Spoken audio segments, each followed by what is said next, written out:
All right, so are we gonna get started? Yeah. All right, so this is Ari, or Megatronus on the boards, from Seibertron.com, interviewing Ben Montano, head of the Transformers brand, and John Warden, head designer. I got your names right. Yeah. Yes. Design manager. Design manager. No, you're the head designer. I said it. It's truth. Let's get started. So, can you guys tell us about? We're gonna start a little broad here, and we'll narrow it down as we go along. All right. So, a few years ago, you guys released news of the Design Bible, or the Brand Bible, I should say. Sure. That kind of guides the entire Transformers universe. And I know you guys have a very long roadmap. So, can you tell us of any changes that might have been made to the Brand Bible recently, or any other content in that repository that you are thinking about using for the roadmap, like 3 to 5 years out?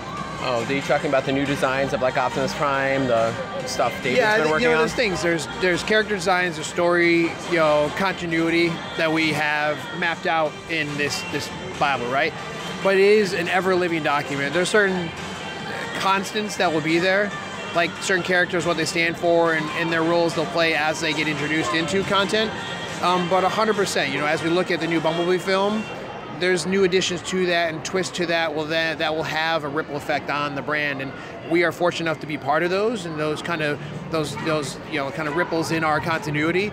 But I think some of the fun is we give creative license to Machinima, the great writers there, to the great writers on the new and upcoming Cyberverse series, that we want to bring freshness to this story. So we create the canon, but the canon flexes and constricts when it's needed, but the constants are there. And John is one of the kind of stewards of this as we go forward. Yeah, keep trying to align the continuity as much as we can in a natural feeling way. It's always really been a challenge on Transformers, going way back even before my tenure on the brand. So as we kind of, he made all the right points. Like, it's kind of a rolling stone, where it's one of those things is as new toys come out and as the spotlight kind of shifts, we kind of adjust accordingly. And honestly, the brand does too, as it's affected by pop culture and things that happen in the world. Cool. Thanks, guys. And what do you do when there's a fan vote, right? I mean, that was not in our brand canon. You got to kind of zig and zag. So we got. You guys are helping us write this book as we go. So speaking of fan votes, that's one of the things we wanted to ask you. So when can we expect the next fan vote? And as a related question, two-parter, doubleheader, what can we expect anything to happen with some of the runners-up to those fan votes, like Omega Supreme, Scorponok, Deathsaurus, etc.? Oh, absolutely. I mean, as you guys have witnessed with a lot of the the previous fan votes, I think it's an opportunity for us to kind of just get a consensus from the fan community. Honestly, it's too early at this time to speak in any kind of definites. But when we reach out to the fan community, it's a great opportunity for us to kind of gauge the excitement level. Also, kind of test out, is Beast Wars becoming more popular? Like when we put Deathsaurus and Star Saber in the fan poll, for example, it was actually an opportunity for us to understand the depth of exposure that people had to the Japanese Headmaster series. Like, is that too deep? Whereas, like, turns out, a lot of people know about Deathsaurus and we're asking about it. So I'd say, a lot of times I say stay tuned, but in this case, I mean, like, really, like, we've got some things on the horizon that I think will make fans happy. Cool, that sounds great. So you're saying that we can definitely expect another one in the future sometime soon? Yeah. I think we could safely say that. For sure. Yeah. All right, that's great.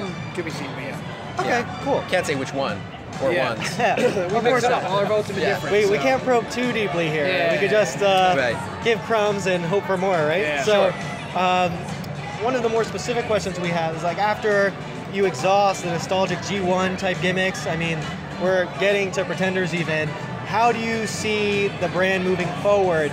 Do you think that we'll be looking at brand new concepts and new characters, adding them to the fold in the vein of Windblade, or do you think that you might integrate other Transformers continuities like Unicron Trilogy, Animated, RID into the Generations line? Can we say all of the above? Yeah, no, absolutely. all of the above. And one of the things is too, even if you think about like the Chug characters and things like that, it's possible to go back and do figures again and again and again. Once you get removed from like Combiner Wars, you could hypothetically do Combiners again in a couple years. It's just, I think it's about how do you bring that innovation and freshness back while not corrupting the original intent and core awesomeness of the character in the first place. I think we've done Ben and the team and I have really tried our best to take the essence of what made the characters cool in the first place and add detail, add articulation, and take the spirit of somebody like, I don't know, Skullcruncher or Highbrow and do an ultimate version of it. And I think as we look to the future, there's definitely, believe it or not, there's a lot more we haven't even thought about. There's a lot of awesome anniversaries on the horizon and things like that. So I think fans can rest assured, even though the Prime Wars trilogy is coming to an end, there's lots of awesome stuff on the horizon. That's great to hear. And speaking of Prime Wars and Power of the Primes, you mentioned Combiners. Can you tell us what inspired you guys to return to the Combiners concept after Titan's return? Honestly, it's you guys, it's the fans, because very easily, yes. Yeah, it's coming to events like this. We talk to fans, we listen, we read online, and we just have to kind of always be cognizant of what people are talking about and thinking about. We heard loud and clear that fans wanted the Dinobots, and we wanted to take it to the next level and make it a Combiner. We've heard loud and clear that fans want like the Terracons and things like that, and there's lots of things that we're listening, and even Pretenders. We heard there are Pretenders in the horizon. So there's things out there that fans want, and we're always listening and kind of being aware of it. Now, what the future holds, we can't really say, but know that there's always excitement to kind of bring back things. So if fans of Titan's Return are like, oh man, I didn't get that ape face or something like that they wanted, don't feel like it's the end all be all at the end, because as stewards of the toy franchise, we're able to kind of weave these things in where they make sense. Yep. Awesome. So I know there are a couple people very high up at Seibertron.com that are quite obsessed with Pretenders, so I'm glad to see that some of them are here. Oh, really? Now, in Power of the Primes, you have both Combiners and Titan Masters present, so those are both very independent, standalone concepts. So what kind of play patterns are you looking to inspire by having them included in a single line? Well, Ben and I, early on, when we were talking about this thing, it's kind of like the last act in a really awesome rock and roll show. So you've got like the first band comes on stage, they do an awesome job. Second band, maybe a different musical style. Acoustic. Yeah, and then that final act, it's both of those guys. The encore, it's like they come on stage together. So in Power of the Primes, you've got Prime Masters, which are kind of the physical embodiment of the powers of the Primes. Right. Some of them deceased, some of them missing in action, but it's the power and the essence they carry. So in sense, those guys still fit backwards compatible to Titan's Return. We also wanted to bring to life all those great things, the tidbits of Combiners. And there's lots of cool things that are still we can still do, so we can still explore. So when you combine those two things together, I think it's a great final act, and it's a great final act in our rock show, which is Prime Wars Trilogy. And a lot of what inspired and motivated us to be honest with you, was Machinima and the writers there, and the storytelling. So when we really started Combiner Wars, it was totally rooted in G1 or G2 kind of lore. It was character first.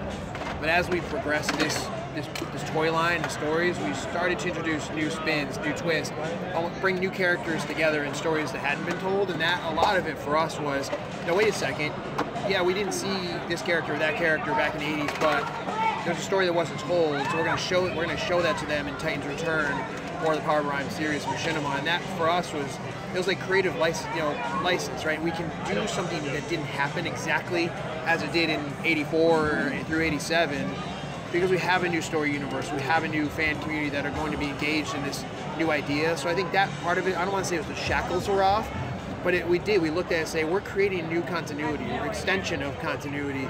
So let's have some fun with it and not be as precious with exactly what may have been celebrated back in the 80s. So that was kind of the fun we had. And absolutely. So having writers in the new series just expanded our minds, and hopefully it's blowing yours. And honestly, the same can be said with our great partners at Space Ape and all of our other aligned partners across the franchise. And I'll be speaking to this at the the Prime Wars Trilogy panel on Sunday. And when we actually feed off each other. When you think about all the different stories that are happening between the games and the animation, and it gives us, like Ben said, license to try some awesome new stuff. That's great. So I'm very excited for Power of the Primes. It sounds like you guys are really excited about Power of the Primes as a highlights reel kind of the last couple of years, which is awesome to think about in that way. Yeah. So we've seen 2 Autobot leaders. Are we going to see some Decepticon leaders soon in the Power of the Primes line? I see Ben smiling a little bit. Leader class, huh? No, you know, John, just like when he brushes his face. Yeah. It makes me smile. Yeah. So I'm always intrigued. Yeah, unfortunately, smart, right? I can't comment at this time. I don't want to break any hearts or anything. So that's fine. So we'll ask about a different product. Since we're at HASCON, what's the potential for future crossover products? Because, you know, we're in the Transformers booth right now. Marvel's over there. Star Wars is just a skip away. Right. There's a huge Nerf play center over there, and I got shot with some darts earlier. That's great. Whole Beyblade arena, fighting arena. Do you see a lot of potential for future crossover products where you'll see a Nerf Transformers gun, a Transformers My Little Pony, I think something like that? We're always looking at that. I think, you know, the Comic-Con Revolution set is one step in that direction. Mm-hmm. There's a really awesome Rubik's Cube mashup we just did, which is super cool. Which I have Rubik's Cube? Yeah, it's like an 8-piece Optimus's head, and I have not yet solved it. It's really absolutely insane. So I think, you know, that one may be obscure, but that's kind of the fun we're having. As long as it's brand relevant, then, you know, we're open to those types of plays. So absolutely. Come. Couldn't agree more. But I would say we have a lot of great stories we're telling on our own right now, so we'll be pumping out a lot of toys to support those. It's true. That sounds great. Well, I think I have one last question. Sure. One of the big reveals of recent days has been Predaking Titan class. So. Sort of. Well, you know, I'm not sure what was that silhouette. I have no idea what that was. I've seen some interesting art that would indicate there might be a large Alita 1? Predaking on the way. Yeah, Alita 1. So it could have been a winged Optimus Prime. Could have been a winged Optimus Prime. I think it's winged Optimus Prime. Yeah. So that's all we're going to say about that for now. Okay, so I'll let you guys off the hook. That in the shadows. Cool. Well, I really appreciate you guys talking to us over at Seibertron.com. We're big fans of the work you do. We look forward to seeing more at the panels this weekend. And HASCON has been amazing. Thank you. I can say one thing about that crazy silhouette.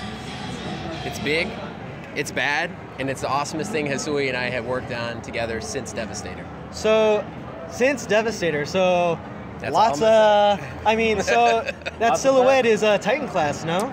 That's what we're thinking about. I can't say big, that. I'm just saying he's big, he's bad, and so for those that made it to the villain panels, any villain is big and bad, right? So that's the point, yeah. Especially in the Transformers universe. No, well, the silhouette was black. Yeah, it was a black silhouette. It's black. Black like his heart, right? Well, it's Winged Optimus. So. Winged Optimus. Yeah. I mean, we have a black Optimus Prime over here, the primitive skateboarding Prime. Not yet. But no, honestly, it's been an honor to have a chance to meet you guys and talk to you again. And honestly, I hope you have fun here at HASCON, because we're having a lot of fun. Oh. It's crazy. Yeah, we're psyched, and we've seen you guys and a lot of your fans in a lot of past events, whether it's BotCon, and I think this is special for us, a chance to share this. I think what's really great is that we're having a lot of fun in this conversation, and we can joke about things. And what excites me the most is that we can talk about or not talk about things in the future. And the fact that we're able to do that is because you guys share the love for our brand, what we're doing, and people keep asking for more. Totally. So, you know, we want to do this at the next convention, the next HASCON, and so the more everyone can support our brand and property and have fun like this, the more we'll have to share and do. So. That's amazing. You know, like the last BotCon was my first BotCon. Oh, so I got to go to the last BotCon, which was great. It was a very cool honor to be there. And it's an even more interesting journey to see how that's transitioned to this HASCON. Oh, totally, yeah. And so it's the first one. Are you accidentally, inadvertently confirming a HASCON 2018? No, I think, like I said, there's a lot of conventions we'll be part of, right? And I think you'll see us at New York. We will see, we'll be in New York. New York. Hopefully I'll drag this fine gentleman there as well. I mean, coming to my home turf. Just a train ride away. Yeah, there are plenty of conventions to hang with you guys at. So. Well, and we're very much looking forward to it. Awesome. All right, thanks so much, guys. Really appreciate it. Thanks a lot. John, Ben, be good. Enjoy the rest of HASCON. Thanks. See you at the panels. Thanks, guys. Thanks, everyone, Seibertron.com. We'll catch you later. All right.